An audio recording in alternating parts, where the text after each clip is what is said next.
আপনাদের সামনে মহাগ্রন্থ আল কোরআনুল করিমের অন্যতম সূরা ইউনূসের 57 নম্বর এবং 58 নম্বর আয়াত দুখানি তেলাওয়াত করা হয়েছে। পাশাপাশি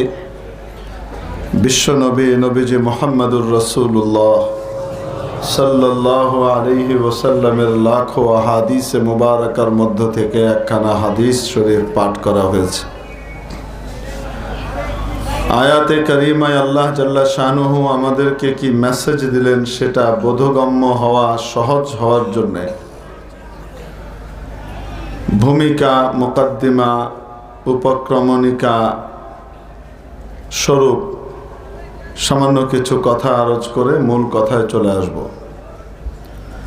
পৃথিবীতে মানুষ বিভিন্ন বস্তু নিয়ে গর্ব করে, ফখর করে। তার একটা গর্বের বস্তু থাকে। কেউ তার ধন সম্পদ নিয়ে গর্ব করে, কেউ তার জমি জেরাত নিয়ে গর্ব করে, কেউ তার শিক্ষা দীক্ষা ডিগ্রি নিয়ে গর্ব করে, কেউ তার পারিবারিক পেশা নিয়ে গর্ব করে, কেউ তার বংশ কৌলিন্য নিয়ে গর্ব করে, কেউ অন্য কিছু নিয়ে গর্ব করে। যে যেটা নিয়ে গর্ব করুক না কেন, মানব জাতি, গোটা মানব জাতি এবং গোটা সমাজ ব্যবস্থা শিক্ষা নিয়ে প্রাউড ফিল করে, ডিগ্রি নিয়ে গর্ব করে। গোটা পৃথিবীর মধ্যে প্রায় সমস্ত সমাজের সকল বর্ণের, সকল ধর্মের মানুষ ডিগ্রি নিয়ে, শিক্ষা দীক্ষা নিয়ে গর্ব করে। শিক্ষা এটা গোটা মানব জাতির জন্য একটা সম্মানের প্রতীক। কোনো কোনো ক্ষেত্রে মানুষ ডিগ্রির উপর ভিত্তি করে মানুষ হয়েছে বা হয়নি এটা নির্ণয় করে। যদিও মানুষ হওয়া না হওয়া এটা সত্যিকার অর্থে মানবতা, মনুষ্যত্বের যে গুণাবলীগুলো রয়েছে সেগুলো অর্জন করার উপরই নির্ভর করে। কারো কাছে মানবতা, মনুষ্যত্বের এই গুণাবলীগুলো থাকলে তার কাছে প্রাতিষ্ঠানিক কোনো শিক্ষা বা কোনো ডিগ্রি না থাকলেও সে আসলে মানুষ। আর প্রাতিষ্ঠানিক শিক্ষার বিশাল বহর থাকলেও যদি তার কাছে মানবতা, মনুষ্যত্ব না থাকে তাহলে তাকে মানুষ মানুষ বলে না, তাকে মানুষ জানোয়ার বলে, তাকে মানুষ অমানুষ বলে থাকে। যদিও এটাই মূল মানদণ্ড সাধারণভাবে, কিন্তু ব্যাপক হারে মানব সমাজ শিক্ষা দীক্ষাটাকে এই সমস্ত গুণাবলী অর্জনের গুরুত্বপূর্ণ মাধ্যম হিসেবে মনে করে থাকেন। যার ফলশ্রুতিতে কারো কাছে বড় ডিগ্রি থাকলে মানুষ বলে যে হাজী সাহেবের 5টা ছেলের ভিতরে 2টো ছেলে মানুষ হয়েছে, বাকিগুলো আছে এমনি। 2টো ছেলে মানুষ হয়েছে মানে আগে তাদের লেজ ছিল, এখন লেজ পড়ে গেছে। আগে তারা গাছে লাফালাফি করতো, এখন তারা ঘরের ভিতরে সুশীল ভদ্র মানুষে পরিণত হয়েছে। এরকম না। মানুষ বোঝায় যে তারা বড় ডিগ্রি নিয়েছে, বড় ইউনিভার্সিটি থেকে, বড় বিদ্যালয় থেকে ডিগ্রি নিয়েছে, বড় চাকরি করে, চাকরি বাকরি করে। আর বাকিগুলা তেমন কোনো ডিগ্রি টিগ্রি নেয় নাই, তাদের কাছে তেমন প্রাতিষ্ঠানিক শিক্ষা নাই। এটা সাধারণত মানুষ বলে থাকে, যদিও এটা মূল মানদণ্ড না। তবে শিক্ষা যে মানুষের গর্ব করার মতো একটি বিষয়, এটিকে কেউ অস্বীকার করতে পারে না। কেন? শিক্ষার মাধ্যমে বাহ্যিক মানুষ আসল মানুষে পরিণত হয়। সাধারণত শিক্ষার মাধ্যমে দেখতে শুনতে মানুষ গুণাবলীর দিক থেকে মানুষে রূপান্তরিত হয়, পরিণত হয়। এজন্য মানুষ শিক্ষা নিয়ে গর্ব করে। তবে মৌলিকভাবে শিক্ষা, যত প্রকারের শিক্ষা এই পৃথিবীতে আছে, সমস্ত শিক্ষা দীক্ষা মৌলিকভাবে 2 ভাগে বিভক্ত। এক প্রকারের শিক্ষা মানব রচিত শিক্ষা, এক প্রকারের শিক্ষা মানব কর্তৃক, সৃষ্টি কর্তৃক উদ্ভাবিত শিক্ষা।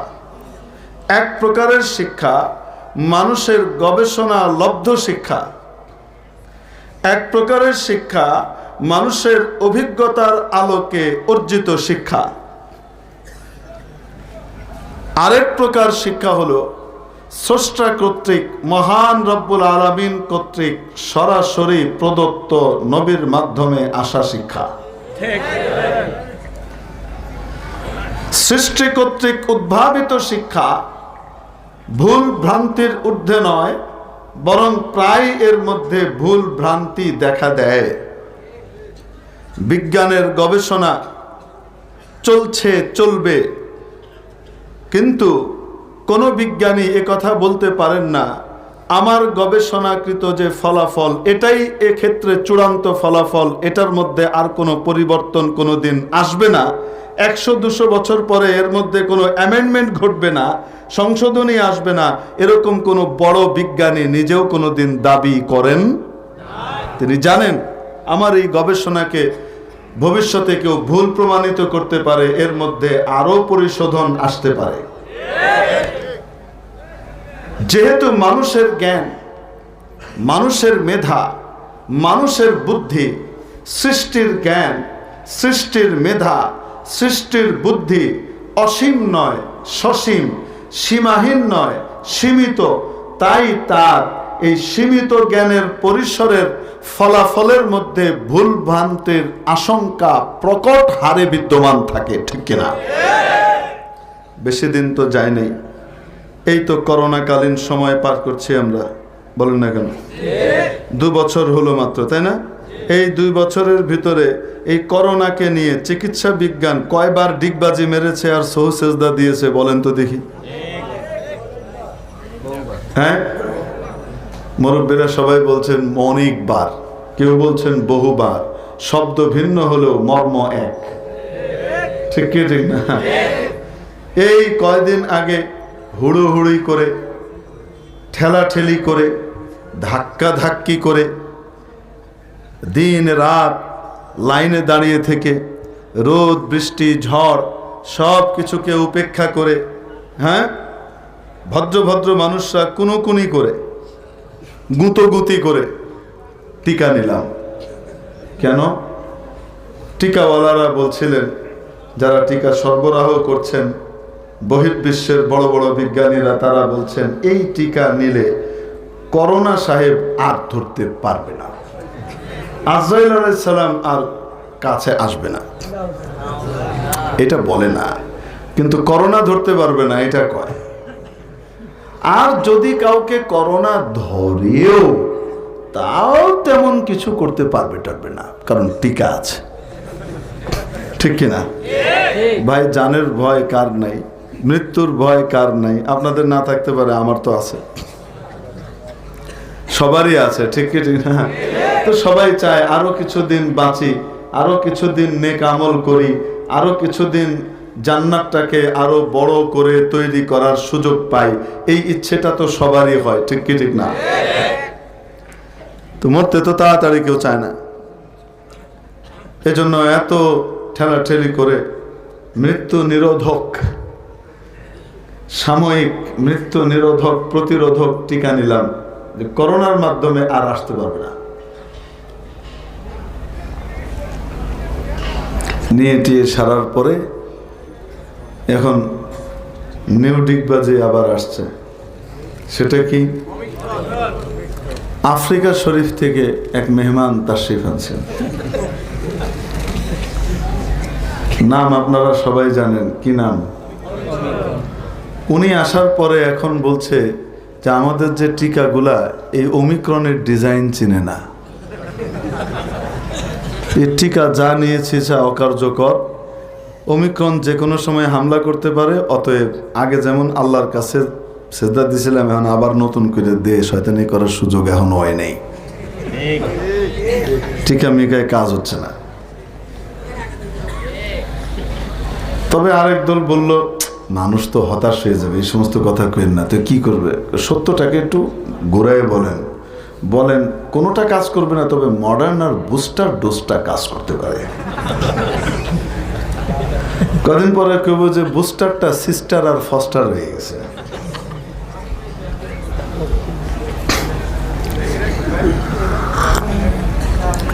টিকা নিতে নিষেধ করলাম না নিতে বললাম? নিতে বললাম, কিন্তু টিকাই শেষ সমাধান এ কথা মনে করা যাবে না। একটা সময় মনে করেছি টিকা হলেই সমাধান হয়ে গেল, এখন নতুন করে সৌসেজদা দিয়ে বলতে হচ্ছে যে বিজ্ঞান বলছে যে না, টিকা দিলেই সব সমাধান হয় নাই, আরো কিছু সমস্যা বাকি আছে। এখন ওমিক্রন সাহেব আসছেন, ইনাকে ঠেক দেওয়ার জন্য ব্যবস্থা করার পরে আবার কোন কোন কোন সাহেব এসে হাজির হবে তার কোনো ঠিক নাই। বলেন না কেন? তাহলে বিজ্ঞানের মধ্যে পরিবর্তন হয় না হয় না? কেন? বিজ্ঞান পরিবর্তনশীল, মানব রচিত গবেষণা, মানবের উদ্ভাবিত গবেষণার ফলাফল পরিবর্তনশীল, কারণ তার জ্ঞান সীমিত। রব্বুল আলামিন বলেন ওয়ামা উতিতুম মিনাল ইলমি ইল্লা কালিলা, তোমাদেরকে অতি অল্প অতি অল্প অতি সামান্য জ্ঞান দেওয়া হয়েছে। চিন্তা করে দেখেন, আল্লাহ বলেন অতি সামান্যটা তোমাদেরকে দেওয়া হয়েছে, বেশি দেওয়া হয়নি, মোটামুটিও দেওয়া হয়নি, কমও দেওয়া হয়নি, কমের ভিতরেও কম। যত কমানো যায় এর নিচে আর করানো যায় না, ওই পরিমাণ দেওয়া হয়েছে। তার দৌড় দেখেন, গরুর গাড়ি থেকে মানুষ রকেটে চলে গেছে। এই কম জ্ঞান, এটার বহর দেখেন। মানুষ কোথায় চড়তো? গরুর গাড়িতে আমরা ছোটবেলায় চড়তাম, তার আওয়াজ শোনার জন্য চড়তাম যে গরুর গাড়ি কেমনে আওয়াজ করে। ছোট বাচ্চারা আমরা আমাদের আব্বা আমাদেরকে আত্মীয় স্বজনকে জিজ্ঞেস করতাম এই গরুর গাড়ি কি বলে। বাচ্চারা তো বাচ্চাদের মতোই প্রশ্ন করে গরুর গাড়ি কি বলে, এরকম করে গান গায় কেন, ওর কি গলা খারাপ? চড়তো মানুষ গরুর গাড়িতে, এখন কোথায় গেছে? রকেটে গেছে। সুবহানাল্লাহ বিহামদিহি। চাঁদে চলে যায়, মঙ্গলে চলে যায়। শুধু যায় তা না, গবেষণা করে বের করে এনেছে মঙ্গলে বেশি কষ্ট করা লাগবে না, বেশি গভীরে যাওয়া লাগবে না, 3-4 হাত নিচেই পানি পাওয়া যায়। নতুন গবেষণা। 250-300 কিলোমিটার উপরে আল কামারুল ফাদাই স্যাটেলাইট ঘুরে বেড়াচ্ছে। কোনো একটা তার ছুটে গেলে, একটা সুইচ নষ্ট হয়ে গেলে, স্ক্রু ঢিলা হয়ে গেলে বিজ্ঞানীরা এখানে তাদের কন্ট্রোল রুমে বসে, পৃথিবীতে বসে বসে ওটা ঠিক করে ফেলতেছে। চিন্তা করে দেখেন, এত দূর যাওয়ার পরেও এটাই কি শেষ না আরো যাবে? আরে মাত্র শুরু, মহাকাশ অভিযান মাত্র শুরু, এখনো 1 শতাব্দী পার হয়নি, এখনো 2 শতাব্দী পার হয়নি, 200 বছর পার হয়নি, মহাকাশ অভিযানে মাত্র মানুষ পা দিয়েছে। 2000 বছর যেতে দেন না, যদি আমরা ঠেলাঠেলি করে ধাক্কায় কিয়ামতটাকে না আনি, তাহলে দেখবেন মানুষ কই থেকে কই যায়। শেষ যে পরিমাণ পর্যন্ত যাবে রব্বুল আলামিন ওই পরিমাণ পর্যন্ত যাওয়ার পরেও ঘোষণা দিয়ে দিলেন যতটুকু পেয়েছো এতটুকু অতি অল্প, অতি অল্প। আমার জ্ঞান সাগর আর সমুদ্রের তুলনায় 1 বিন্দু 1 ফোঁটার পরিমাণও না। ওয়ামা উতিতুম মিনাল ইলমি ইল্লা কালিলা। নফি ইস্তিসনার মাধ্যমে হসর করা হয়েছে,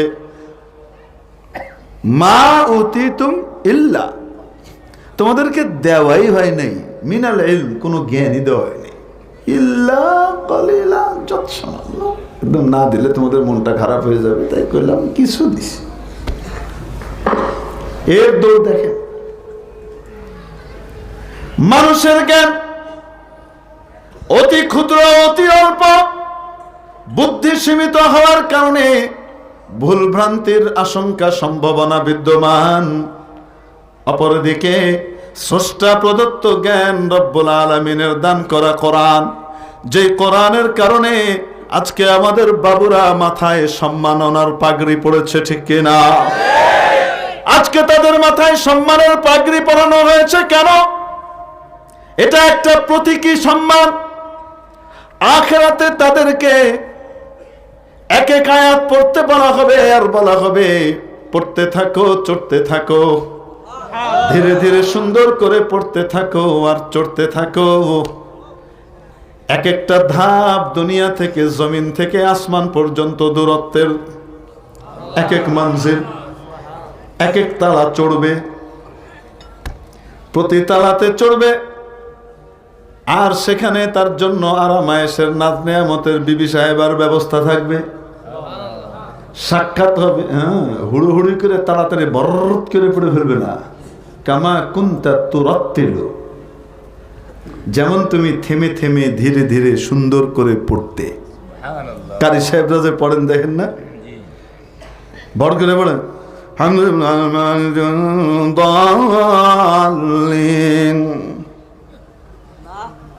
মাঝে যে কি পড়ছে কিছুই শোনা গেল না। এককালে আমাদের দেশে মনে করা হতো যত দ্রুত তারাবি শেষ হবে তত ভালো হাফেজ। বলেন না কেন? মানুষের রুচি এখন আল্লাহর রহমতে পরিবর্তন হচ্ছে, ভালো হচ্ছে। দুনিয়ার দিকে যেমন রুচি চেঞ্জ হচ্ছে, আল্লাহওয়ালা আলেম ওলামাদের ব্যাপক হারে মেহনতের কারণে, দাওয়াত তাবলীগ এবং খানকাওয়ালাদের ব্যাপক মেহনতের কারণে মানুষের ভিতরে এই রুচির পরিবর্তন ঘটছে যে না, কোরআনেরও একটা হক আছে, সেটাও সুন্দর করে পড়তে হয়, সেটা বড় বড় করে পড়লে হয় না। এই ভাই, টেলিভিশনের এক একটা মিনিট অ্যাডভার্টাইজের জন্য কিনতে গেলে কত টাকা দেওয়া লাগে কত? 20,000 দেওয়া লাগে কি লাগে না? আধা মিনিট, 1 মিনিটের জন্য।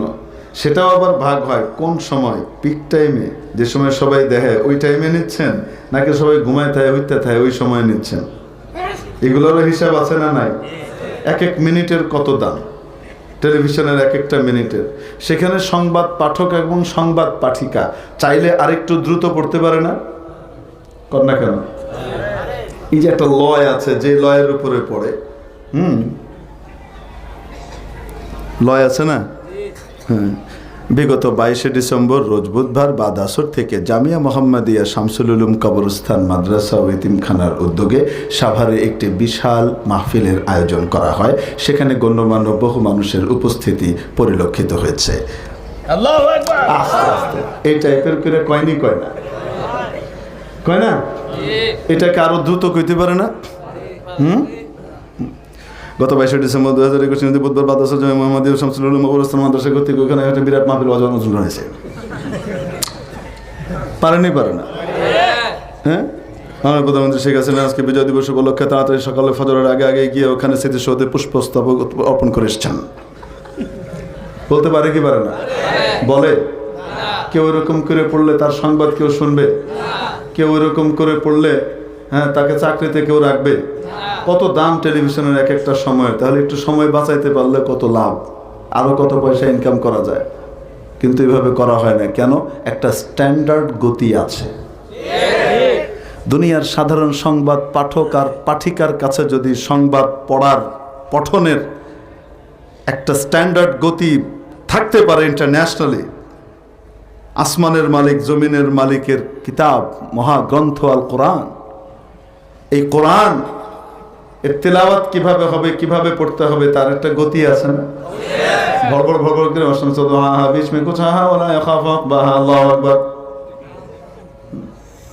আদা বিশ্ব বেরিয়েছে সূরা আছে, والشمس وضحاها والقمر إذا تلاها والنهار إذا جلاها والليل إذا يغشاها والسماء وما بناها والأرض وما طحاها ونفس وما سواها। শেষে কি? শেষে গিয়ে একদম শেষ আয়াত হলো ولا يخاف عقباها। তো প্রথম আয়াত والشمس وضحاها, তো একবারটা তারাবি পড়াইতেছে, দেখা যায় তাড়াতাড়ি শেষ না করলে কি হইব, কইব যে ভালো হাফেজ না। তো মানুষ যেমন হুজুরে তেমন, হুজুরে কি করতেছে, তারাবি পড়াইতেছে ওয়াশ-শামসু দুহাহা মধ্যে কুছাহা ওয়ালা ইয়াখাফু উকবাহা, আল্লাহু আকবার। ওয়াশ-শামসু দুহাহা মাঝখানে কিছু হা হা ওয়ালা ইয়াখাফু উকবাহা, আল্লাহু আকবার। শেষটা টান দিয়ে গেলে গেতে এককালে আমাদের কাছে এটাই খুব ভালো ছিল, কিন্তু এখন আলহামদুলিল্লাহ মানুষ খুঁজে না আল্লাহর কালাম তারাবিতে শুনবো, সুন্দর করে শুনবো, একদম ধীরও না, এত ধীর না। ওয়াশ-শামসি ওয়াদুহাহা এমনি থাইমা, ওয়াল কমারি ইযা তালাহা ওয়ান নাহারি ইযা জাল্লাহা। এরকম করে তারাবিতে তেলাওয়াত করবে, ফরজ নামাজের তেলাওয়াত করলে মুসল্লি বাড়বে। ওখানে একটা স্ট্যান্ডার্ড তেলাওয়াতের গতি আছে না নাই? স্ট্যান্ডার্ড গতি আছে না?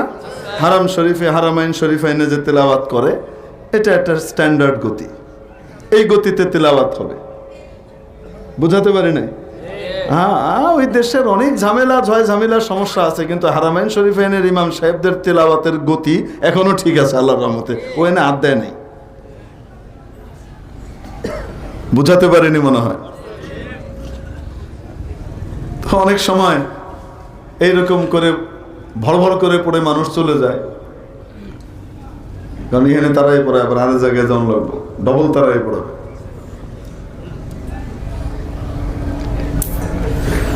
আল্লাহ, সব জায়গাতে আমরা পয়সা খরচ করতে খুব রাজি থাকি। আল্লাহর দ্বীনের জন্য যখন পয়সা খরচ করার জায়গা আসে, মসজিদ বানানোর সুযোগ আসে, মাদ্রাসা বানানোর সুযোগ আসে, আল্লাহ ওয়ালাদের সম্মানী দেওয়ার সুযোগ আসে, ওই সময় কিপটামি শুরু করি। হয় কি হয় না? সব জায়গায় হাত উদার, শুধু আল্লাহর রাস্তায় খরচ করার সময় কি?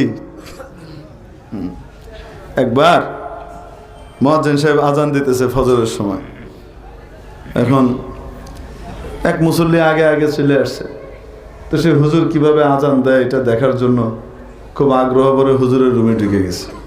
ঢুকে দেয় লেপের তলে হুজুর হয়ে রয়েছে, আর মাইক মহির কাছে নিয়ে মাউথ স্পিকার কি করতেছে, আজান দিচ্ছে। এই হুজুর, আপনি হয়ে আজান দিতেছেন, এটি কি? হুজুর, হ্যাঁ মিয়া, মাসে বেতন দেন 150 টাকা, তো হয়ে আজান দিব না, তুই খারাপ আজান দিব?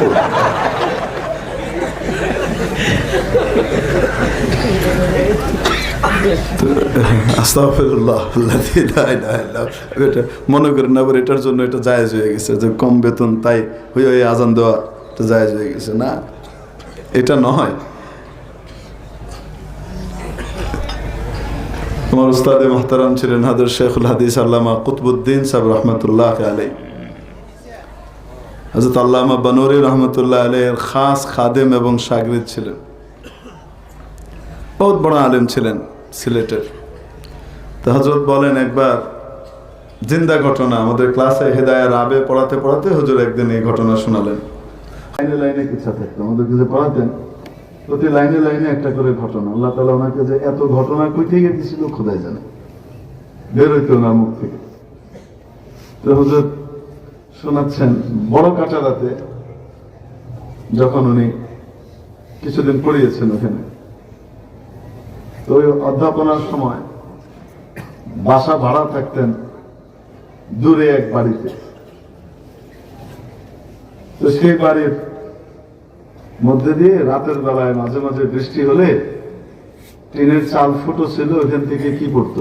পানি। পানি পড়তো। বুঝেন নাই মনে হয়? পানি পড়তো। তো হুজুরের বেগম সাহেব আমাদের আম্মা জান উনি কি করতেন, এ কি পানি পড়ে, মুসিবত। যাই হোক, হুজুর বাড়িওয়ালাকে বললেন যে পানি তো পড়ে, কি করা যায়? হুজুর, মাছের ভাড়া লই 1 টাকা, চাল দিয়ে পানি পড়বো না তো কি ছব্বত পড়বো? চাল দিয়ে পানি পড়বো না তো কি শরবত করবো? বুঝছেন না?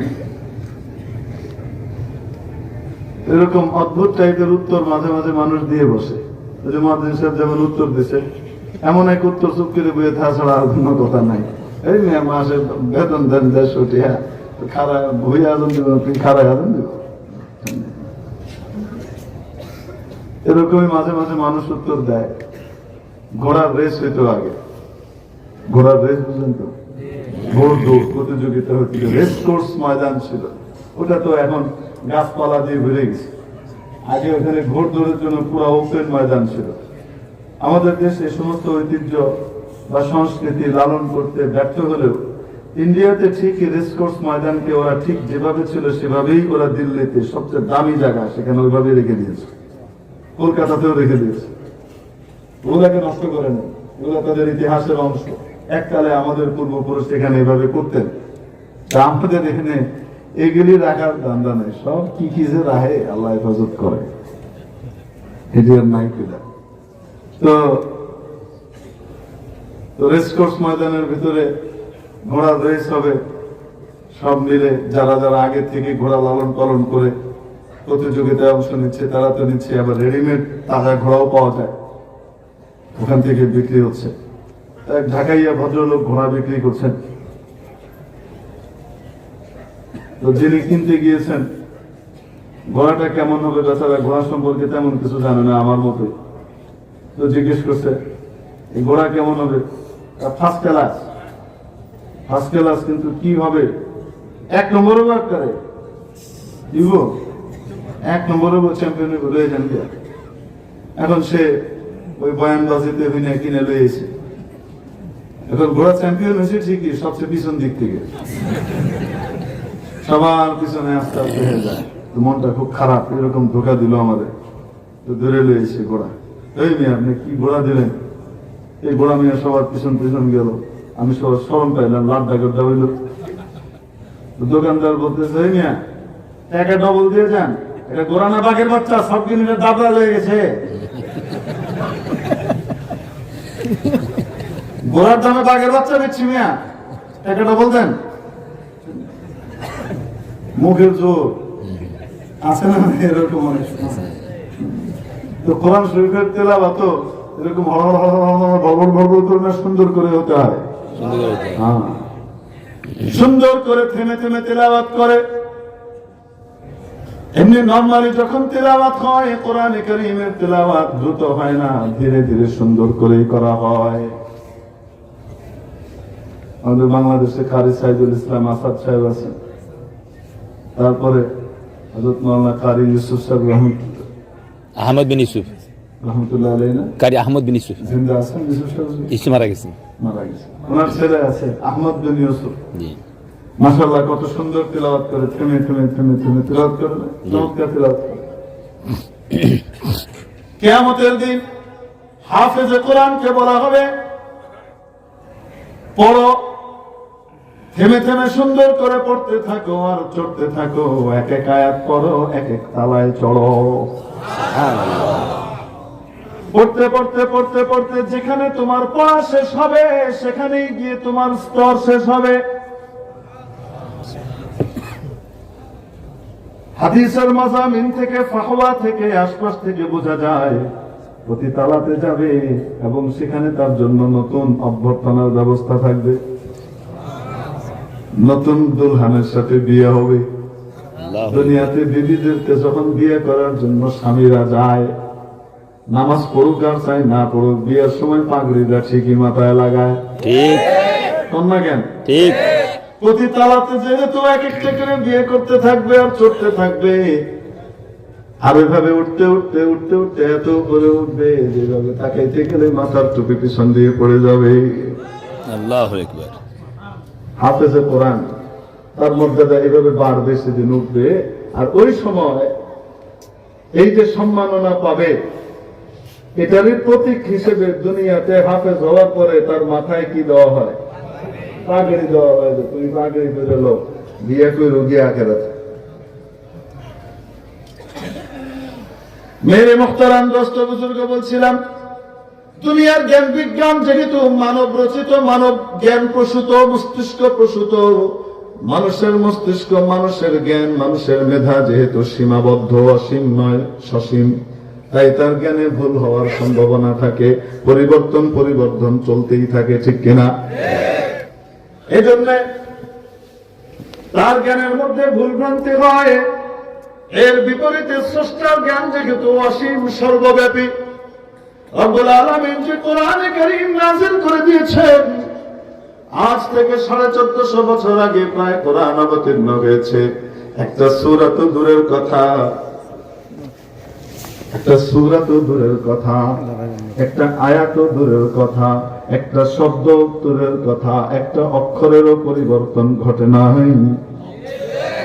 পৃথিবী যদি আরো 14,500 কোটি বছরও বেঁচে থাকে, তাহলেও কোরআনের মধ্যে কোনো পরিবর্তন আসবে না।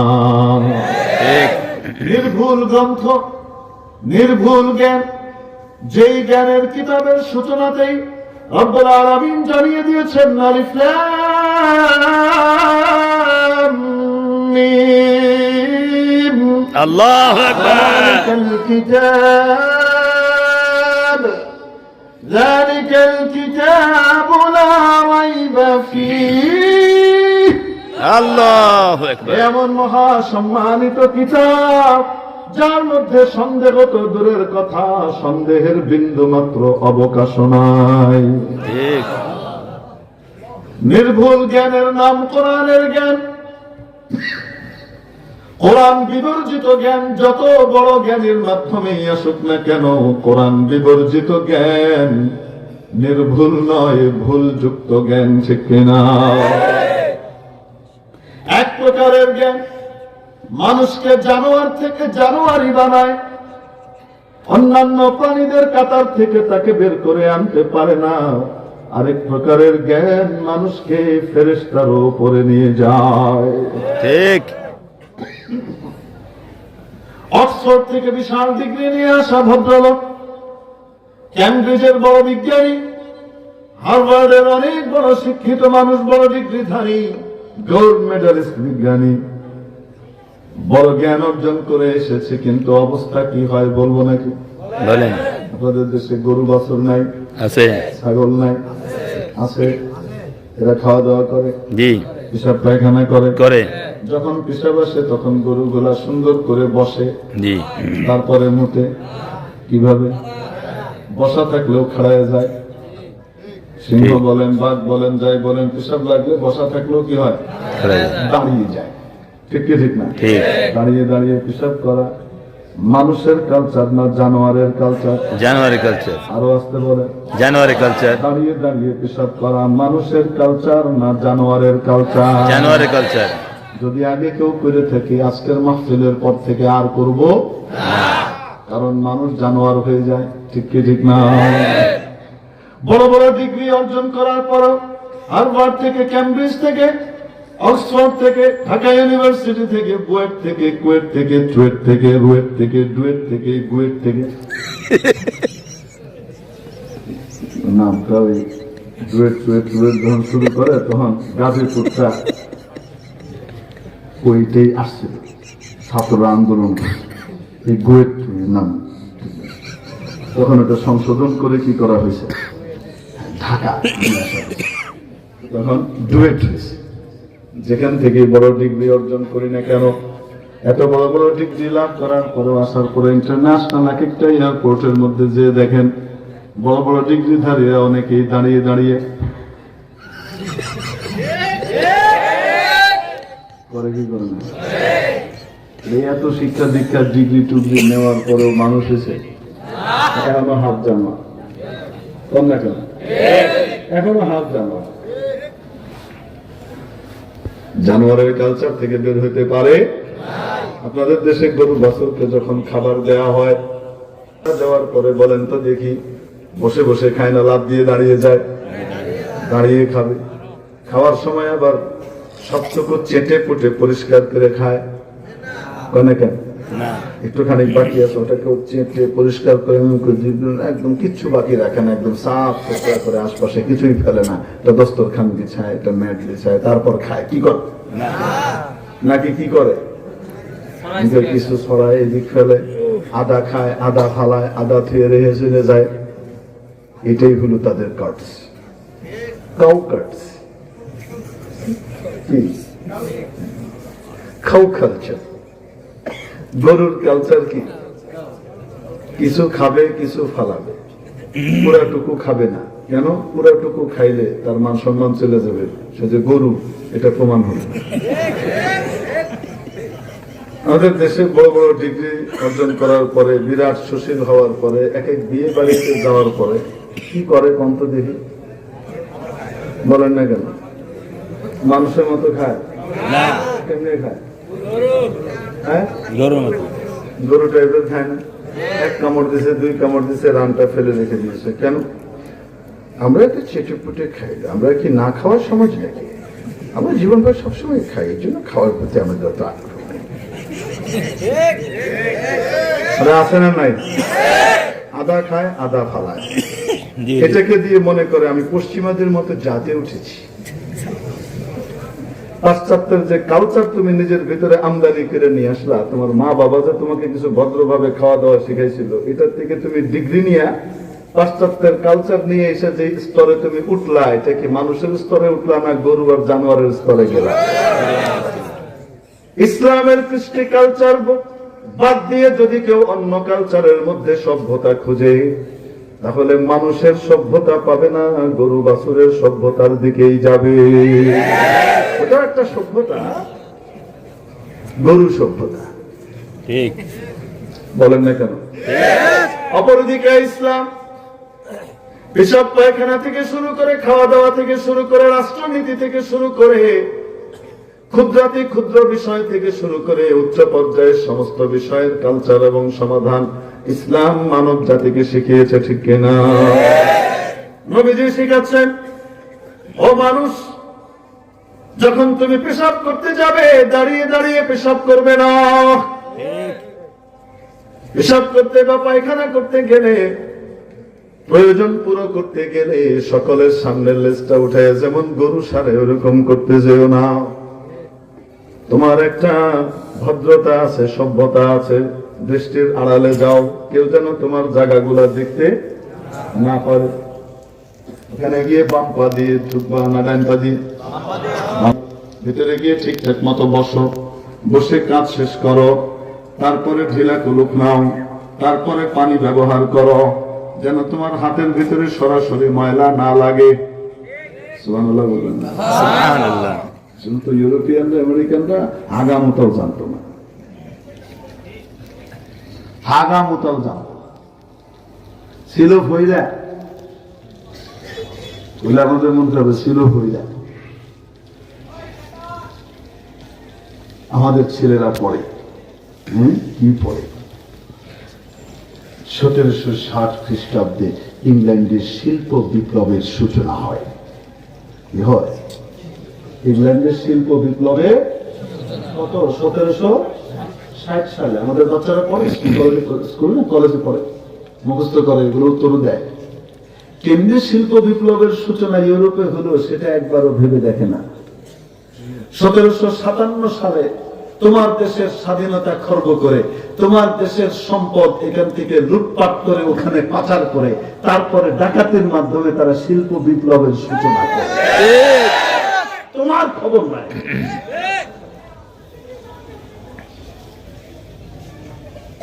মুসলমানের বাচ্চা,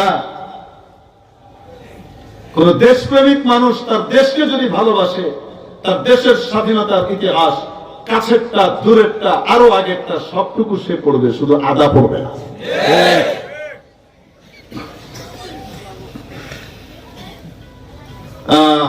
সাহাবায়ে কেরামের হাত ধরে এরা হাগামোটা ঠিকমনে করতে হয় এটা শিখছে। এখনো পর্যন্ত বাথরুমের সংখ্যা বললে বেশি জোরে কোয়া যাবে না, তাহলে সুশীলদের গায়ে লাগবে। আমাদের দেশে, বাংলাদেশে মানুষের বাড়িতে ঘরে ঘরে বাথরুম, অ্যাটাচ বাথরুম লাগায় দেয়। ঠিক কালচার হলো এই ঘর থেকে ওই ঘরে কেন যাবে? 2 ঘর পার হয়ে তারপরে সে কমন বাথরুমে কেন যাবে? আমাদের বাড়িতে আমাদের জায়গার অভাব নেই, প্রতিটা বাথরুম ঘরের সাথে আমাদের অ্যাটাচ টয়লেট আছে, আমরা শুয়ে আছি। ঠিক কিনা? ঠিক। ওরা কি জানেন? হুম হুম, 2 দিকে রাস্তা, এদিকে রাস্তার একদিকের বাড়ির মুখ, এদিকের রাস্তার একদিকের বাড়ির মুখ, 2 বাড়ির পাশা একদিকে, বুঝলেন? এই 2 বাড়ির পিছন দিকে একদম দেয়াল ঘেঁষে আলাদা বাথরুম বানায়, যেন পাইপ কম খরচ হয়, 2টা এক লগে গিয়ে তাড়াতাড়ি বেরোয়। বাথরুম 1টা 2টা, রুম ঘর মত যাই বড় হোক না কেন, যাই থাকুক না কেন, আটতে যাবে বাইরেও দূরে।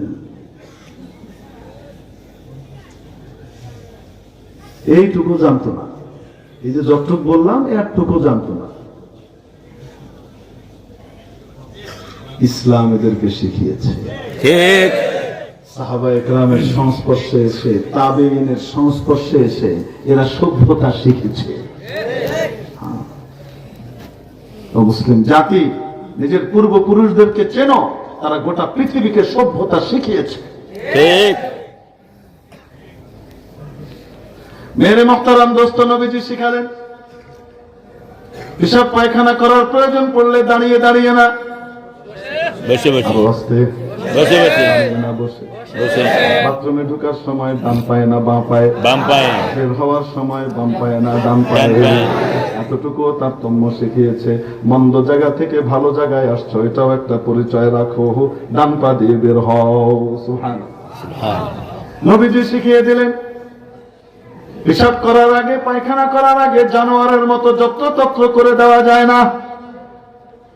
জানোয়ারের কোন জায়গার বাস বিচার নাই, যেখানে টান আসলো সেখানেই ছেড়ে দিল। ও মানুষ, তুমি এরকম হতে পারো না, তুমি তো আশরাফুল মাখলুকাত, সৃষ্টির অন্যতম সেরা জীব, তোমার নিয়ম কানুন আছে। নবীজি শিখিয়ে দেন তোমাদের মধ্যে কেউ যেন পেশাব করার সময় বাতাসের বিপরীত দিকে পেশাব না করে। আল্লাহু আকবার।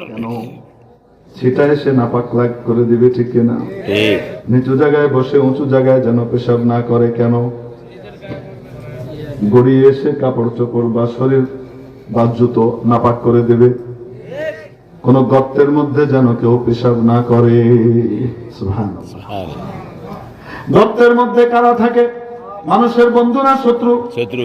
ইঁদুর, সাপ, বিচ্ছু এরা গর্তের মধ্যে থাকে, কিন্তু সে আল্লাহর সৃষ্টি মাখলুক, তার বাড়িতে তার ঘরে আছে, সে তোমার কোনো ক্ষতি করে নাই। অতএব ও মানুষ, তুমি একটা প্রাণীকেও অযথা কষ্ট দিতে পারো না, একটা প্রাণীকে অযথা কষ্ট দিতে পারো না।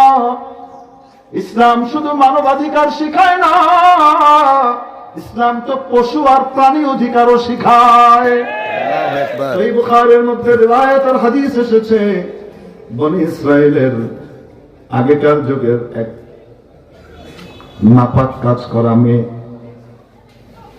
যে নিজের দেহটাকে নষ্ট করে দেয় টাকার বিনিময়ে, ওই সমাজটাকে বয়কট করেছে। সমাজের দৃষ্টিতে সে অচ্ছুত, ভালো দৃষ্টিতে দেখে না, তাকে বাজে মহিলা মনে করে। এরকম একজন বাজে মহিলা একদিন এক জঙ্গলের ভিতর দিয়ে যায়, যেতে যেতে দেখে একটা কুকুর জিভ বের করে হাঁপাচ্ছে। কি করে? কুকুর জিভ বের করে ইয়েল হ্যাস এরকম করে না কুকুর? কখন করে? যখন তার খুব গরম লাগে, পিপাসা পায়।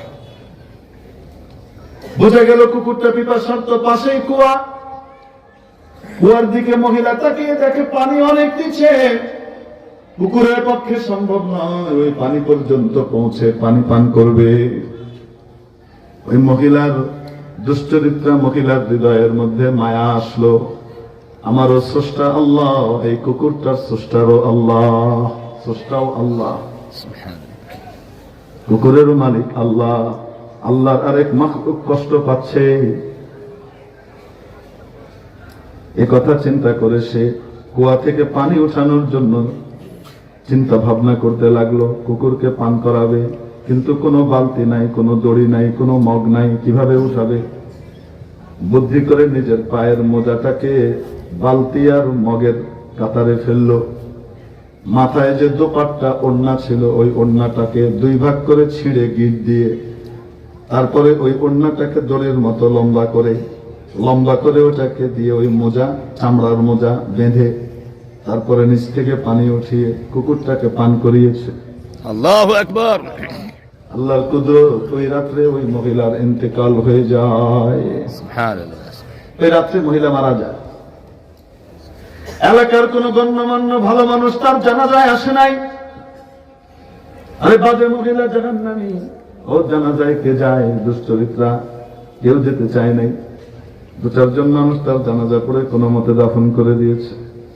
রব্বুল আলামিন ওই জমানার নবীর কাছে ওহীর মাধ্যমে জানিয়ে দিলেন, ও আমার নবী, আমার বান্দা বান্দীদেরকে আপনি জানিয়ে দেন, আমার এই বান্দি আমার এক মাখলুকের প্রতি, যদিও এই মাখলুক নাপাক, আল্লাহ কারো গায়ে লাগলে সেটা নাপাক হয়ে যায়, কাপড়ে লাগলে সেই কাপড় নাপাক হয়ে যায়, কমপক্ষে 3 বার থেকে 7 বার ধোয়া লাগে, ঠিক কিনা?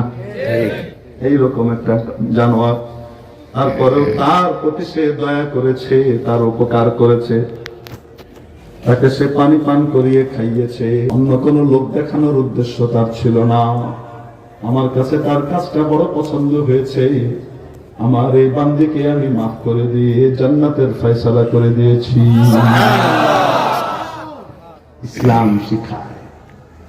অপরদিকে শিখানো হচ্ছে, মহিলা অনেক বড় আবেদা জাহেদা ছিল, সারা রাত নফল নামাজ পড়তো, সারাদিন ইবাদত করতো, রোজা রাখতো। এইরকম এক মহিলা বাড়িতে বিড়াল পালতো। সেই বিড়াল পালা অবস্থায় একবার বাড়ি থেকে বের হয়ে অন্য জায়গায় গেল। যাওয়ার সময় বিড়ালের খাবারের চিন্তা করেনি, আর খাবারও দিয়ে যায়নি, তাকে মুক্ত করে ছেড়েও রেখে যায়নি। দরজা জানালার দরজা সব বন্ধ করে তালা মেরে দিয়ে গিয়েছে। বিড়ালটা ছটফট করতে করতে ক্ষুধার জ্বালায় এখানে মৃত্যুবরণ করেছে। ওই মহিলা মারা যাওয়ার পরে বহু মানুষ বহু ভালো ভালো কথা বলেছে, বড় জান্নাতি, বড় এই। রব্বুল আলামিন ওই জামানার নবীর মাধ্যমে জানিয়ে দিয়েছেন, হিয়া ফিন্নার, আমার এই প্রাণীকে কষ্ট দিয়েছে, অযথা কষ্ট দিয়ে মেরেছে, শুধু এই কারণে তার সব বরবাদ হয়ে গেছে, জাহান্নামে গেছে। অতএব ইসলাম মানুষের অধিকার শিখায়, শুধু মানবাধিকার শিখায় না, পশু অধিকারও শিখায়। যে ইসলাম মানুষকে মানুষের অধিকার উন্নত করা শিখায়, যে কোরআন হাদিসের শিক্ষা মানুষকে জানোয়ারের প্রতিও মমতাশীল হওয়া শিখায়, জানোয়ার এবং পশুর অধিকারকেও নিশ্চিত করা শিখায়, সেই ইসলামী শিক্ষা, সেই কোরআনের শিক্ষা, সেই হাদিসের শিক্ষা, সেই কওমি মাদ্রাসার শিক্ষা আর যাই হোক না কেন কোনদিন জঙ্গিবাদীর শিক্ষা হতে পারে না। আল্লাহু আকবার। আল্লাহু আকবার। দুনিয়ার মুসলিম এক হো, এক হো, ইসলামের শত্রুরা হুশিয়ার সাবধান, কোরআন হাদিসের আলো ঘরে ঘরে জালো। আল্লাহু আকবার। সহিহ বুখারীর এক রিওয়ায়াত, ذكرت امرأة عند رسول الله صلى الله عليه وسلم بكثرة صلاتها وكثرة صيامها وكثرة صدقتها।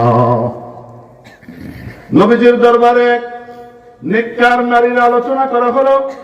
ইয়া রাসূলুল্লাহ, অমুক নারীর আমলের কোনো সীমা পরিসীমা নাই, সারা রাত নফল নামাজ পড়ে, সারাদিন নফল রোজা রাখে, দান খয়রাত সদকা ওয়াকাতরে করে, তবে ইয়া রাসূলুল্লাহ তার মধ্যে ছোট্ট একটা ত্রুটি আছে। সেটা কি? তুদি জারাতাহা বিলিসানিহা, সে তার মুখ দিয়ে তার প্রতিবেশীকে, তার নেইবারকে কষ্ট দেয়। সে তার মুখ দিয়ে তার প্রতিবেশীকে, তার নেইবারকে কি করে? নবীজি ফয়সালা দিলেন, হিয়া ফিন্নার, তার এই সমস্ত নেক আমলগুলো এক পাল্লায়, আর প্রতিবেশীকে কষ্ট দেওয়া, অযথা মুখ দিয়ে জ্বালাতন করা এক পাল্লায় রাখা হবে। ওটা ভারী হবে, নেক আমলগুলো হালকা হয়ে যাবে, ফলাফল জাহান্নামে যাওয়া। মেরে মুহতারাম দোস্ত, আজিজ ও বুজুর্গ, এই সামাজিক বিজ্ঞান, এই সব কিছুর শিক্ষা রয়ে গেছে। সত্যিকারের সমাজ বিজ্ঞান যদি পেতে চাও, নবীজি মুহাম্মদুর রাসূলুল্লাহ সাল্লাল্লাহু আলাইহি ওয়াসাল্লামের কাছ থেকে শিখে নাও। কোরআন হাদিসের মধ্যে সব শেখানো আছে। বলছিলাম গরু বাছুরের খাওয়ার ভিতরে কিছু খায় কিছু ফেলে, ঠিক না? ঠিক। নবীজি শিখালেন খাবার সাধারণ জিনিস নয়, খাবার অনেক বড় নিয়ামত, অনেক বড় নিয়ামত, অনেক বড় নিয়ামত। তোমার টাকা থাকলে, সোনা দানা থাকলে তুমি খাবার পাবে না। খাবার তোমার সামনে আসার জন্য মহান রব্বুল আলামিন, মহা রিজিকদাতা, মহা রিজিকদাতা রাজ্জাক বহুত সিস্টেম করে তোমার জন্য খাদ্য উৎপাদন করে তোমার সামনে পর্যন্ত পৌঁছিয়ে দেন। হাদিস শরীফের মধ্যে আসে একটা খাবার উৎপাদিত হয়ে খাদ্য গ্রহণকারীর সামনে আসা পর্যন্ত 360 জনের চেষ্টা মেহনত কমপক্ষে এর মধ্যে থাকে। কমপক্ষে কয়জনের? 360 জনের মেহনত এটার মধ্যে থাকে। তারপর খাবার তোমার সামনে আসে। সর্বপ্রথম হযরত মিকাইল আলাইহিস সালাম তোমার জন্য আল্লাহর দেওয়া বরাদ্দটা কিভাবে আসবে সেটা বন্টনের ব্যবস্থা করেন, এবং সর্বশেষ যে তোমার সামনে খাদ্য পরিবেশন করলো তার মেহনত থাকে। এর মাঝখানে কমপক্ষে 358 জনের মেহনত আছে, তুমি জানো না। বুঝাবো? বলেন হুজুর। এই আমরা মাশাআল্লাহ আপনি দাওয়াত করেন, মানুষকে দাওয়াত করে খাওয়ান, তারপরে আপেল খাওয়ান, মালটা খাওয়ান, এটা খাওয়ান, সেটা খাওয়ান, না? আপনার দাওয়াতে কি সব এক জেলার লোক আসছে, এক এলাকার লোক এসেছে, না বিভিন্ন জেলার লোক আসছে? মাননীয় প্রধানমন্ত্রী যখন দাওয়াত করে খাওয়ান তখন সারা দেশ থেকে লোকজন যায়, প্রতিনিধিরা গিয়ে খান। একজন এসেছে পটুয়াখালী থেকে, একজন এসেছে সিলেট থেকে, আরেকজন এসেছে চিটাগাং থেকে, আরেকজন এসেছেন রাজশাহী থেকে। 4 জন এক টেবিলে বসেছেন এবং সেখানে খাবার পরিবেশন করা হয়েছে, সামনে মালটা দেয়া হয়েছে। সবকিছু খাবারের শেষে গিয়ে ফল ফলাদির সাথে কি দেয়া হয়েছে? মিশরের মালটা আপনার সামনে আসলো। মিশরের মালটাটা আপনার সামনে আসার আগে আপনি শুধু টাকা দিচ্ছেন আর মালটাটা চলে আসছে এভাবেই না? আসার পিছনে একটু চিন্তা করেন তো দেখি। মালটাটা মিশরে এমনি ফ্রুট করে হয়ে গেল, না গাছ লাগাইতে হয়েছে? আল্লাহ তাবারক ওয়া তাআলা কিছু লোকের মাথার ভিতরে ঢুকাইছেন। পটুয়াখালীর আব্দুর রহমান, সিলেটের আব্দুল করিম, আর রাজশাহীর আব্দুর রহিম, আর ওদিকে চিটাগাংয়ের আব্দুল হাফিজ, এদের 4 জন খাবে, তাদের জন্য মালটা তৈরি করো। সে মালটা তৈরি করার জন্য গাছ লাগাও। আল্লাহ তার মাথার ভিতরে ঢুকাইছেন, সে সবকিছু বাদ দিয়ে মালটার গাছ লাগানোর কাজ শুরু করছে। মালটার গাছ লাগিয়েছে, তারপরে নিড়ানি দিয়েছে, তারপরে এটার ভিতরে পানির ব্যবস্থা করেছে। অসময়ে পানি পাওয়া যায় না, তাই পাম্পের দরকার। তো পাম্প কোথায় পাবে? এই মালটা আল্লাহ আপনাকে খাওয়াবে, এই জন্য পাম্পওয়ালার মাথার ভিতরে ঢুকেছে পাম্প উৎপাদন কর, মাটির নিচ থেকে যেন পানি উঠে আব্দুল করিম এই মালটা খাবে। ওখান থেকে মালটা হয়েছে, হওয়ার পরে এরপরে এটা সোজা নামানো হলো আর পলিথিনে করে বাংলাদেশে পাঠিয়ে দেওয়া হলো। নাকি এটাকে একটা প্যাকেজিং এর কাজ আছে না নাই? একটা কার্টুনে ভরতে হবে। সেই কার্টুন তৈরি করার জন্য আবার চায়নার নাকচাপটা ভাইদেরকে আল্লাহ মাথায় ঢুকাই দিলেন, মেশিন আবিষ্কার কর, কার্টুন বানানোর, কাগজ বানা, তারপরে সিস্টেম করে ওইটাকে আবার পিন আপ কর। তারপরে ওখান থেকে সেই চায়নার ওরা খাটাখাটনি করে সিস্টেম করে দিল, সেই কার্টুন সামনে আসলো, এর উপরে ওখানে আবার সাজানো হলো। সে সাজানোর পরে এখন এটা বাংলাদেশে আসবে, ডিরেক্ট তো আর আসতে পারে না, অনেক দূর। এজন্য সরাসরি আসতে গেলে অনেক টাকা খরচ হবে। এজন্য আল্লাহ তাআলা কম খরচে পাঠানোর জন্য জাহাজওয়ালার মাথায় ঢাললেন, তুমি মালবাহী জাহাজ তৈরি করো।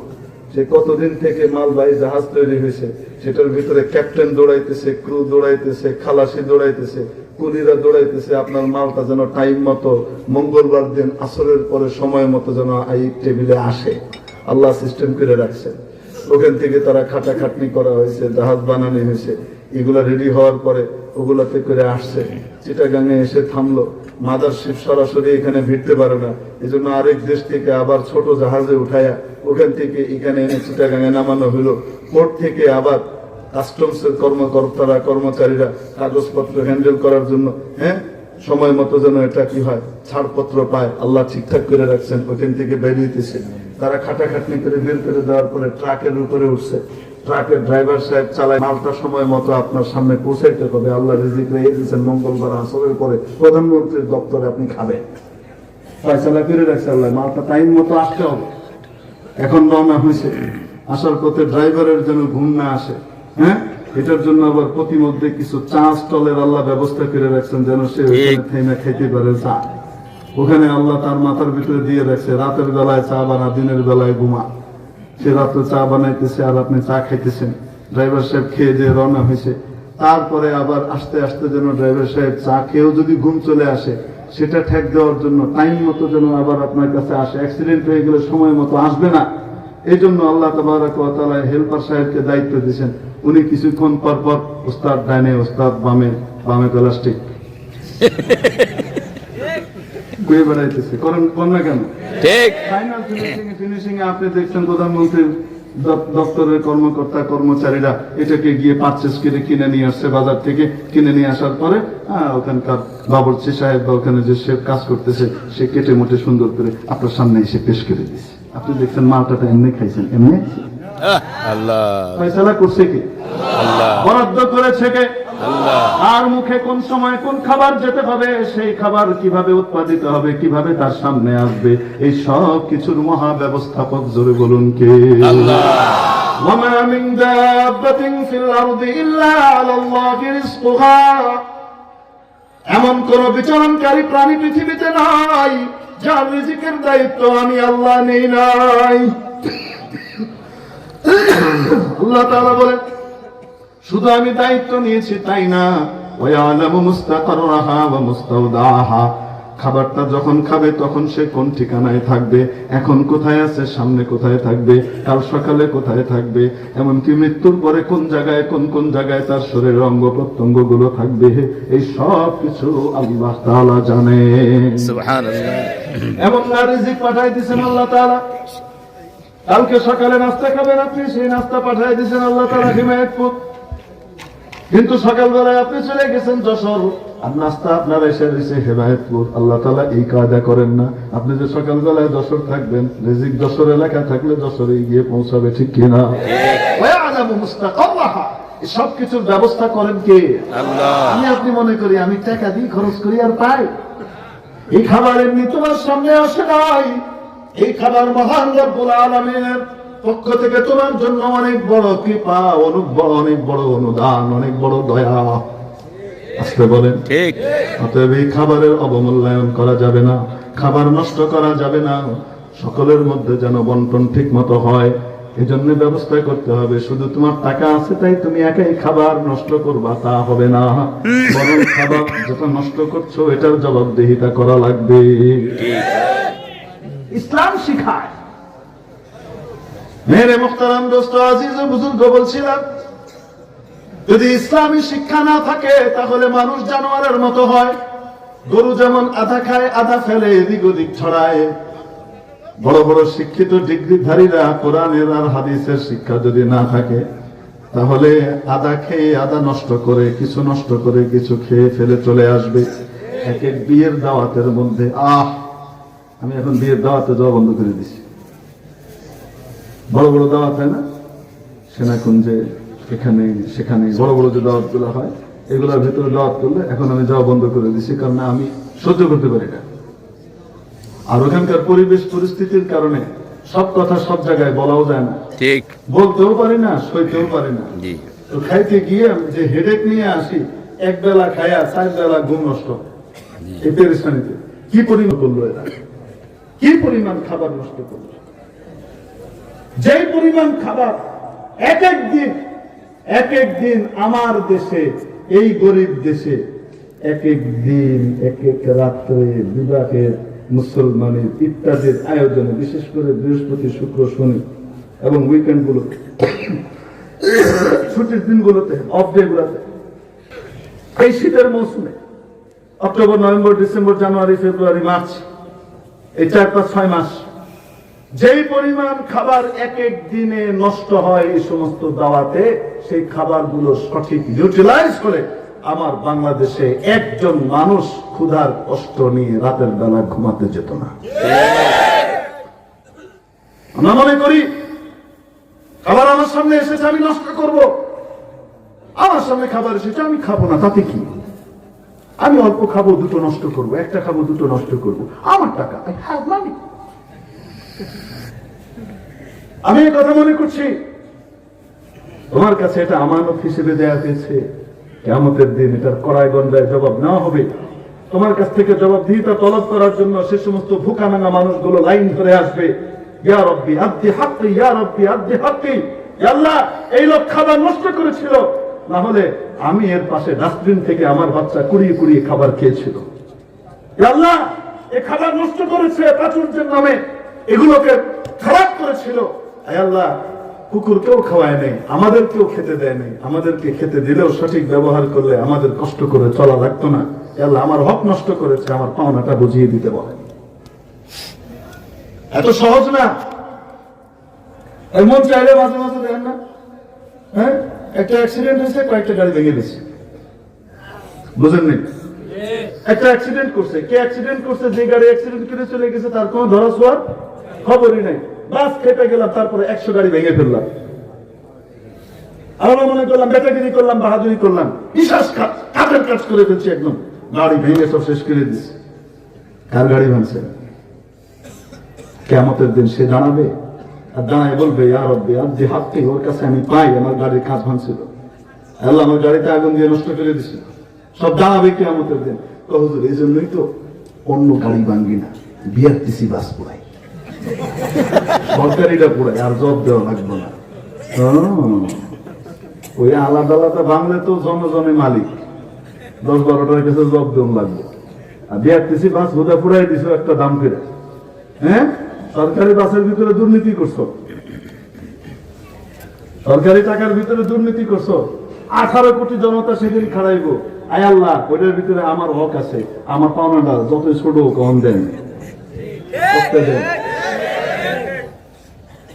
এজন্য ইসলাম শিখায়, আমরা বলি এজন্য ইসলামী শিক্ষাকে একদম প্লে গ্রুপ থেকে শুরু করে মাস্টার্স পর্যন্ত ধাপে ধাপে বাধ্যতামূলক করো, তাহলে মানুষ মানুষ হবে, মানুষের ভিতরে দায়বদ্ধতা আসবে, আখিরাতের চিন্তা চেতনা আসবে। গাড়ি পোড়ানো আর যত্রতত্র বাস ভাঙার কাজ করবে। আরে মানুষ মারা যাওয়া তো পরের কথা, ভাড়া নিয়ে কন্ট্রাক্টরের সাথে কি হয়েছে বুঝেন নাই? কার সাথে গন্ডগোল লাগছে? কন্ট্রাক্টরের সাথে ভাড়া নিয়ে গন্ডগোল লাগছে, একটু ঝগড়া হয়েছে, তোরে দেখে দিন, কন্ট্রাক্টরকে ছেড়ে দিন নাকি? হ্যাঁ, যে জায়গা থেকে আইছে, হ্যাঁ আরো গরম হয়, এখন আইস দেখে দিন, পিসা দিন, হ্যাঁ গরম আরো বেশি, দেখা আচ্ছা পিস দিন, আচ্ছা দেখ মনে যা। নেমে গেছে, নেমে গিয়ে তার কলেজের সব ছেলে পেলে নেমে গেছে, আমার সাথে বেয়াদবি করছে, এটা শাস্তি দিতে হবে। অতএব এই কোম্পানির গাড়ি যা পাবো সব পাবো। এরকম অনেক সময় হয় কি হয় না? বাচ্চারা না বুঝে করে ফেলে, কারণ তাদের কাছে জবাবদিহিতা এবং দায়বদ্ধতা কিয়ামতের দিন যে কত কিছু দিয়ে দেওয়া লাগবে এটা তার অনুভূতিতেই নাই। এই জন্য ইসলামী শিক্ষার দরকার আছে না নেই? কোরআন হাদিসের শিক্ষা মানুষকে কি বানায় এটা বলতে চাচ্ছি। কোরআন হাদিস বিবর্জিত শিক্ষা, আমরা এই কথা বলি না ইঞ্জিনিয়ার বানিয়েন না, ডাক্তার বানিয়েন না, বিজ্ঞানী বানিয়েন না, পদার্থবিজ্ঞানী বানিয়েন না, আমরা এই কথা কোনোদিন বলি না, বরং বলি এই সমস্ত বিজ্ঞান চর্চা আরো বেশি করে করো, আমার রবের কুদরত আরো বেশি মহিমা প্রকাশ পাবে। ঠিক। কিন্তু আপনার বাচ্চাকে আপনি ইঞ্জিনিয়ার বানানোর আগে, ডাক্তার বানানোর আগে, বিজ্ঞানী বানানোর আগে, সায়েন্টিস্ট বানানোর আগে, বড় রাজনীতিবিদ বানানোর আগে, সবার আগে আপনার বাচ্চাটাকে আপনি মুসলমান বানান, কোরআনের শিক্ষা দেন, হাদিসের শিক্ষা দেন, ইসলামের মৌলিক ফান্ডামেন্টাল জ্ঞান ঠিক ছোট্টবেলায় শিখান। তারপরে আপনি যা বানানোর বানান, এই বাচ্চা আপনার থাকবে। সবচেয়ে বড় জিনিস যেটা, বাচ্চাকে দ্বীন শেখানোর কারণে, ইসলাম শেখানোর কারণে, কোরআন শেখানোর কারণে, আল্লাহ চিনানোর কারণে, রাসূল চিনানোর কারণে, তার ভিতরে কিয়ামত, তার ভিতরে আখিরাত, তার ভিতরে ইহকাল পরকাল সম্পর্কে যে দায়বদ্ধতার চেতনা তার মধ্যে আসবে। মেরে মুহতারাম দোস্ত, এই বাচ্চা বড় হয়ে ইঞ্জিনিয়ার হয়ে, ডাক্তার হয়ে, বড় রাজনীতিবিদ হয়ে, সচিব হয়ে দুর্নীতি করবে না, 2 নম্বরই করবে না, জনগণকে, জাতিকে সেবা দেওয়ার জন্য তার জ্ঞানকে ব্যবহার করবে, জাতির সম্পদ হবে। নতুবা বড় বড় ডিগ্রি অর্জন করে বিশাল টাকার মালিক হয়ে এদেশ থেকে টাকা পাচার করে সুইস ব্যাংকে জমা করবে। সুইস ব্যাংকে যারা জমা করে টাকা পাচার করে তারা কোনো অশিক্ষিত মূর্খ জ্ঞেয় মানুষ না, তারা বড় বড় ডিগ্রিধারী মানুষ, তারা জানে কিভাবে পাস করা লাগে। যদি দ্বীন না থাকে, ঈমান না থাকে, তাকওয়া না থাকে, কোরআনের চেতনা না থাকে, হাদিসের শিক্ষা না থাকে, আখিরাতের দায়বদ্ধতা এবং কিয়ামতের দিন আল্লাহর সামনে দাঁড়ানোর অনুভূতি মাথার ভিতরে না থাকে, তাহলে শিক্ষা মানুষকে বড় চোর এবং একজন এডুকেটেড থিফ, ডাকাতে পরিণত করে। ঠিক। মানুষ বানায় না। এরে মুহতারাম দোস্ত, হুজুর অনেকই তো সৎ আছে, নীতিবান আছে, নেককার আছে, তার সিলেবাসের কারণে না। অনেকে নীতিবান আছে, নেককার আছে, পরহেজগার আছে, ভালো আছে, যে দেখেন পারিপার্শ্বিক অন্য কোনো কারণে, ফ্যামিলি ব্যাকগ্রাউন্ডের কারণে। তার বাবা মা বড় নেককার, পরহেজগার, ভালো মানুষ ছিল, বাবা মা নীতিবান ছিল, ছোটবেলা থেকে টাইট করে মানুষ করিয়েছে, এই সমস্ত কারণে সে নীতিবান। তার সিলেবাসের কারণে সে নীতিবান, আর নেককার পরহেজগার না।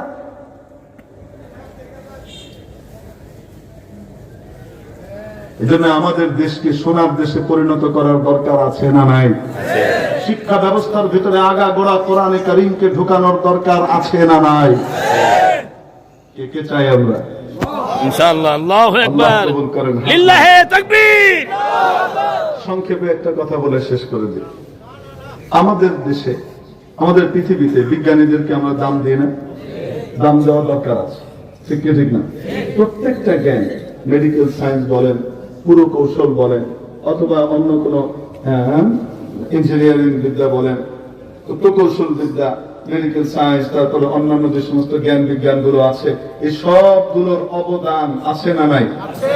অবদানও স্বীকৃত, তাদের মূল্যায়নও স্বীকৃত। তাদের মূল্যকে খাটো করতে চাচ্ছি না, ভুল বুঝবেন না কেউ। তবে তার চেয়েও বহু মূল্যবান যে জ্ঞান, সেই জ্ঞানকে যখন অবমূল্যায়িত করা হয়, তখন এটা মানুষ হিসেবে বিবেকে বাধা দেওয়ার দরকার আছে। ওটাই আপনাদেরকে বুঝিয়ে দিতে চাই যে এর চেয়েও দামি কোনো জ্ঞান আছে না নাই? বলবো, পৃথিবীর জ্ঞানী বিজ্ঞানীদেরকে আমরা অনেক দাম দিই, দাম দেওয়ার দরকার আছে। বেশি দাম দিয়ে ওই সমস্ত বিজ্ঞানীদেরকে যারা মহাকাশ নিয়ে গবেষণা করে, যাদের জ্ঞানের পরিধি আমাদের এই পৃথিবীর বলয়েরও বাইরে, বলেন না কেন? তারা কেউ নেপচুন নিয়ে বলছে, কেউ প্লুটো নিয়ে গবেষণা করছে, কেউ মঙ্গল নিয়ে করছে, কেউ আবার আপনার বৃহস্পতি নিয়ে করছে, কেউ আবার সূর্যের কোর টেম্পারেচার কত, সারফেস টেম্পারেচার কত, এগুলো নিয়ে গবেষণা করে বের করে দিচ্ছে, বলেন না কেন? হ্যাঁ, পৃথিবী থেকে সূর্যের দূরত্ব কতটুকু, পৃথিবীর সূর্য চেয়ে কত বড়, কত বড়? 13 লক্ষ গুণ বড়। গুণ বড়, সুবহানাল্লাহ। সূর্য একটা স্টার, অনেক বড় স্টার না। এই মহাকাশের ভিতরে, মহাশূন্যের ভিতরে, প্রথম আসমানের নিচে যে এই স্টার গুলা আছে, তাদের তুলনায় সূর্য অতি ক্ষুদ্র একটা স্টার, অনেক বড় স্টার না। ঠিক। এর চেয়ে লক্ষ লক্ষ গুণ বড় বড় স্টার আল্লাহ তাবারাক ওয়া তাআলা তৈরি করে রেখেছেন। সুবহানাল্লাহ। প্রথম আসমানের উপরে না নিচে? বিজ্ঞানীরা গবেষণা করতে করতে, নববিজ্ঞানীরা দেখতে দেখতে দেখতে দেখতে গবেষণা করে যত দূর পর্যন্ত গিয়েছেন, গিয়ে একটা পর্যায়ে বলছেন যে একটা ব্ল্যাক হোল আছে, এর ভিতরে পুরো গ্যালাক্সি ঢুকে যাবে, কিন্তু কিচ্ছুই হবে না, খুঁজে পাওয়া যাবে না, এত বড়, ওর ভিতরে কি আছে কিছুই জানি না। এই যে বলছেন, এই যে যা বলছেন, এই সব প্রথম আসমানের নিচের, উপরের না। কিসের নিচে? আল্লাহ, আল্লাহু আকবার। প্রথম আসমানের। আল্লাহ তাআলা বলেন, ওয়াযায়্যানাস সামাআদ দুনিয়া বিমাসাবিহা ওয়া হিফযা। আমি পৃথিবীর নিকটতম আসমানকে আমি সুসজ্জিত করেছি বহু রকমের আলোক বাতি দিয়ে, বহু চেরাগ দিয়ে, বহু হ্যাজাক লাইট দিয়ে, অনেক স্টার দিয়ে আমি এটাকে সুসজ্জিত করেছি এবং করেছি। সুবহানাল্লাহ। কি করেছি? মানুষ গবেষণা করতে করতে করতে করতে উঠতে উঠতে উঠতে উঠতে আরো যদি 1000 বছর লক্ষ বছর পৃথিবী তাকে গবেষণা করে যতই উপরে যাক না কেন প্রথম আসমান পর্যন্ত যেতে পারবে না। ইউরসালু আলাইকুমা শুওয়াদুম মিন নারিন ওয়া নুহাসুম ফালা তানতাসিরান। আল্লাহু আকবার। ও জিন এবং ইনসান, যতই চেষ্টা করো না কেন আমার প্রথম আসমান পর্যন্ত যেতে পারবা না। لا تنفذون إلا بسلطان يا معشر الجن والإنس إن استطعتم أن تنفذوا من أقطار السماوات والأرض فانفذوا لا تنفذون إلا بسلطان। পারবা না যেতে। আল্লাহু আকবার। বিজ্ঞানীরা বলছেন লক্ষ লক্ষ আলোক বর্ষ দূরে এক এক গ্রহ থেকে আরেক গ্রহ, এক স্টার থেকে আরেক স্টার, এত দূরে, এখনো প্রথম আসমানের নিচে। আর আমরা যেটা নীল দেখতে পাই না, এটা আকাশ না, এটা আমাদের দৃষ্টির শেষ সীমা। বোঝাতে পারি নাই? এটা আকাশ না। তারপরেও যদি এটাকে আকাশ ধরে নেন তাহলে এটার তুলনায় পৃথিবীটা একটা ডিমের মতো। আল্লাহ আল্লাহ। বোঝানোর জন্য বলা হয়েছে যে প্রথম আসমানের তুলনায় পৃথিবীটা একটা কিসের মতো? ডিমের মতো। প্রথম আসমানটা আবার দ্বিতীয় আসমানের তুলনায় একটা ডিমের মতো। সুবহান। দ্বিতীয় আসমানটা কত বড়, সেটার তুলনায় তৃতীয় আসমান এত বড় যে দ্বিতীয়টা তার তুলনায় একটা ডিমের মতো। আল্লাহু আকবার। তার উপরে চতুর্থ আসমান, সেটা এত বড় যে তার তুলনায় তৃতীয়টা একটা ডিমের মতো। সুবহানাল্লাহ। সুবহানাল্লাহ। চতুর্থটার তুলনায় পঞ্চমটা এত বড় এত বড় এত বড়, এভাবে ঘিরে আছে পেঁয়াজের খোসার মতো, আল্লাহ। এত বড়। ওটার তুলনায় 4 নম্বরটা ডিমের মতো, 6 নম্বরটার তুলনায় 5 নম্বরটা ডিমের মতো, 7 নম্বরটার তুলনায় 6 নম্বরটা ডিমের মতো। আল্লাহ। এর তুলনায় এর অনেক উপরে সিদরাতুল মুনতাহা, ওটা এত বড়, এত উঁচুতে এত উঁচুতে এত উঁচুতে, ওটার তুলনায় সপ্তম আসমানটা ডিম না, একটা বিন্দুর মতো। সুবহানাল্লাহ। এত বিরাট। এর উপরে আর মাখলুকের যাওয়ার জায়গা নাই, কোন সৃষ্টি ওই এরিয়া ক্রস করতে পারে না। আল্লাহ তাআলার স্পেশাল নূরের তাজাল্লির এরিয়া, বিশেষ দ্যুতির এরিয়া, ওখানে যদি কেউ পার করে নূরের তৈরি ফেরেশতাও ধ্বংস হয়ে যাবে। সুবহানাল্লাহ। সবচেয়ে সম্মানিত ফেরেশতা হযরত জিবরিল আলাইহিস সালাম মেরাজের রাতে নবীজি সাল্লাল্লাহু আলাইহি ওয়াসাল্লামকে সাথে করে নিয়ে হাতিমে কাবা থেকে উঠিয়ে নিয়ে উম্মে হানির ঘর থেকে হাতিমে কাবা, ওখান থেকে নিয়ে চলে গেলেন বাইতুল মাকদিস, ওখানে নামাজ পড়িয়ে নিয়ে গেলেন প্রথম আসমান, তারপরে নিয়ে গেলেন দ্বিতীয় আসমান, তারপরে তৃতীয় চতুর্থ পঞ্চম ষষ্ঠ সপ্তম, সব পার করে সিদরাতুল মুনতাহা পর্যন্ত গিয়ে পৌঁছলেন। সংক্ষেপ করে বলছি, পৌঁছানোর পরে এতক্ষণ তো বোরাকে করে নবীজি গিয়েছেন, এখন বোরাক বাদ দিয়ে নতুন বাহন উপর থেকে আসলো, রফরফ। তার নাম কি? রফরফ। হযরত জিবরিল আলাইহিস সালাম নবীজিকে বলছেন, ইয়া হাবিবাল্লাহ, ইয়া রাসূলুল্লাহ, এবার আপনি যান, রফরফে করে রওনা হন। নবীজি বলেন, আমি একা এত ঊর্ধ্ব মহাশূন্যের এই জগতের মধ্যে কিভাবে যাব? আপনি চলেন। হযরত জিবরিল আলাইহিস সালাম যে উত্তর দিয়েছিলেন সেটা বোঝার জন্য আগে একটা কথা বলে নি। জিবরিল আলাইহিস সালামকে আল্লাহ তাআলা 600 ডানা দিয়েছিলেন। সুবহানাল্লাহ। উড়ার জন্য কয়শো ডানা? 600 ডানা। হাদিসে আসছে কয়শো? 600। 300 জোড়া। এক এক ডানা কত বড় বলবো? 2 ডানা প্রসারিত করেছিলেন, পূর্ব পশ্চিম ঢেকে গেছে, সুবহানাল্লাহ। আসমান দেখা যায় না, সুবহানাল্লাহ। এত বিশাল। এর 2 ডানা। দানা বড় না দানা যেটা যে শরীরটা বহন করছে দেহটা ওইটা বড়?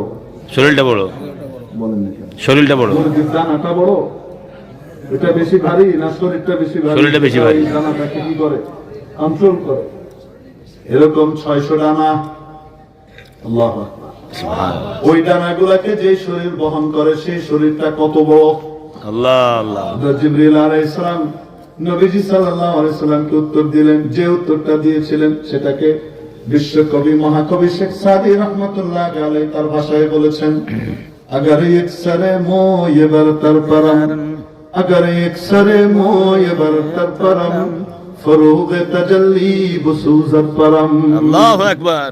ও নবী, এটা এমন এক এরিয়া যেখানে যার ক্ষমতা নেই ফেরেশতাদের সর্দার জিবরিলের নাই। এই সুবহানাল্লাহ। এরিয়া থেকে যদি এক চুল পরিমাণ আমি সামনে বাড়ি, আল্লাহর নূরের বিশেষ তাজাল্লিতে আমি জিবরিলের সমস্ত ডানা শরীর পুড়ে মুহূর্তের মধ্যে ছারখার হয়ে যাবে। সুবহানাল্লাহ। আমার সমস্ত ডানা গুলো পুড়ে যাবে। আল্লাহু আকবার। আল্লাহু আকবার। ওই এরিয়া তার অনেক উপরে, অনেক উপরে, এত উপরে যে ওটার তুলনায় আরশে আজিমের যে এরিয়া তার তুলনায় সিদরাতুল মুনতাহার এই এরিয়া একটা বিন্দুর চেয়েতেও ছোট। তার নিচে লাওহে মাহফুজ, ওই আরশে আজিমের নিচে লাওহে মাহফুজ, এবং আমার আপনার থাকার জায়গা জান্নাত। ও মানুষ, ওই অ্যালিয়ন নিয়ে গর্ব করুক, অ্যালিয়ন পাওয়া গেছে। অ্যালিয়নের কোনো পদচিহ্ন যদি পাওয়া যেত, ভিন গ্রহের প্রাণীর সাথে আমাদের যোগাযোগ হয়েছে। কসু কাদা বেকু, তো নিজের নাম জানোস না, তুই কই থেকে আইসস? তুই এখানকার গ্রহ উপগ্রহের কোন এলিয়ন ভিন গ্রহে প্রাণী পাওয়া যায়নি, এটা লইয়ে তুই নাসা খোদা করস। আর তোরে তো আল্লাহ তাবারক ওয়া তাআলা 7 আসমানের উপরের জান্নাতে তৈরি করে ওখান থেকে পাঠাইছে। সুবহানাল্লাহ। তোমার রূপ জগৎ তো ওইখানে, ওখান থেকে তুমি আসছো, তোর খবর আছে।